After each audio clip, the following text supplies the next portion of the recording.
Now students, we will study about general rules for constructing diagrams and graphs. When we are constructing a diagram or graph, what rules we should follow so that we can make our diagrams attractive and effective. Number first is proper size. Our graph should not more than our graph paper. It should be the size of the graph should be appropriate. ना तो ज़्यादा छोटा होना चाहिए और ना ही ज़्यादा बहुत बड़ा. It should be like as we can look that graph and we can understand that easily. It neither should be very big and nor should be very small. Next is proper heading. एक small heading, appropriate heading जब हम graph बनाते हैं तो उसकी हमें लिखनी चाहिए. And the heading includes the all information which we are going to make to give in our graph. It should be in short. Next is proper scale. The scale which we are adopting while we are making graph, we should mention that scale on the graph paper and proper scale we should adopt.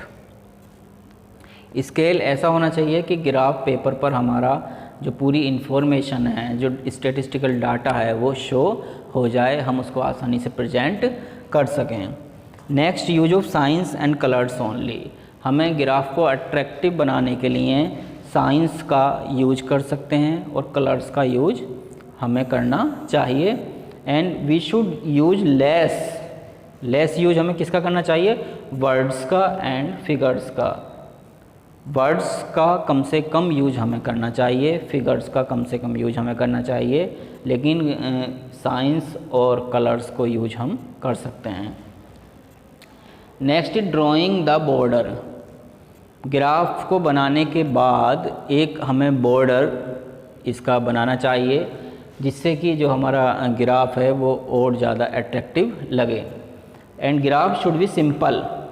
Graph ऐसा होना चाहिए कि complex information जो हमें tabular form में समझ में नहीं आ रही है और ग्राफ से हम उसको बस एक नज़र में देख कर ही उसको हम समझ जाएं. At a glance when we look at that graph paper we understand that information easily.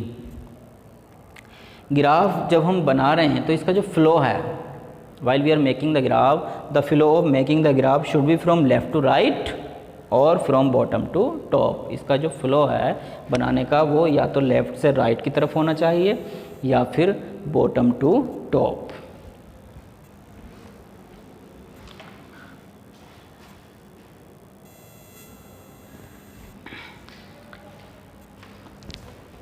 What are the merits of diagrammatical presentation और graphical presentation?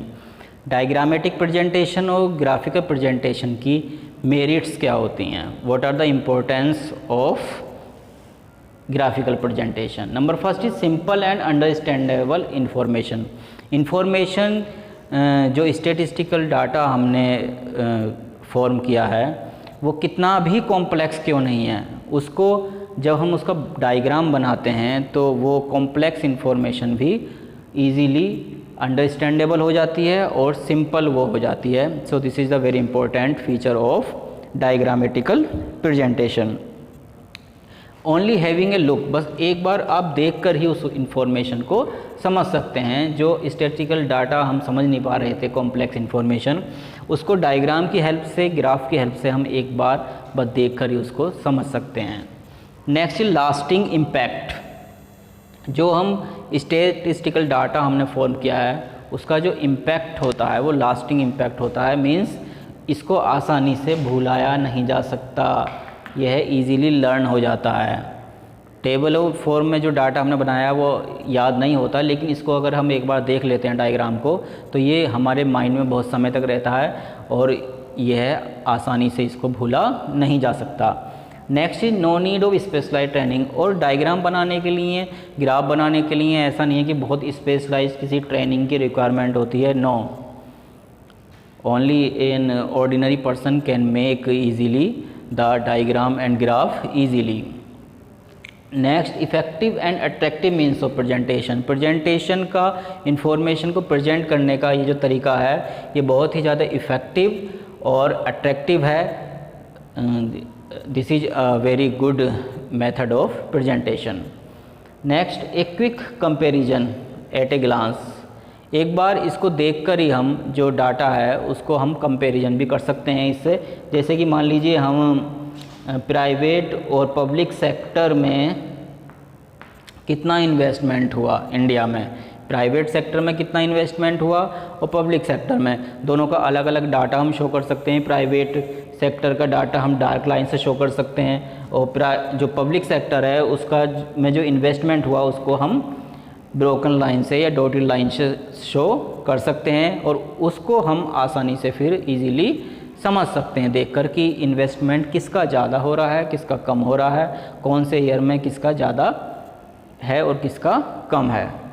What are the limitations of diagrammatic and graphical presentation? There are some limitations also. Number first is limited use.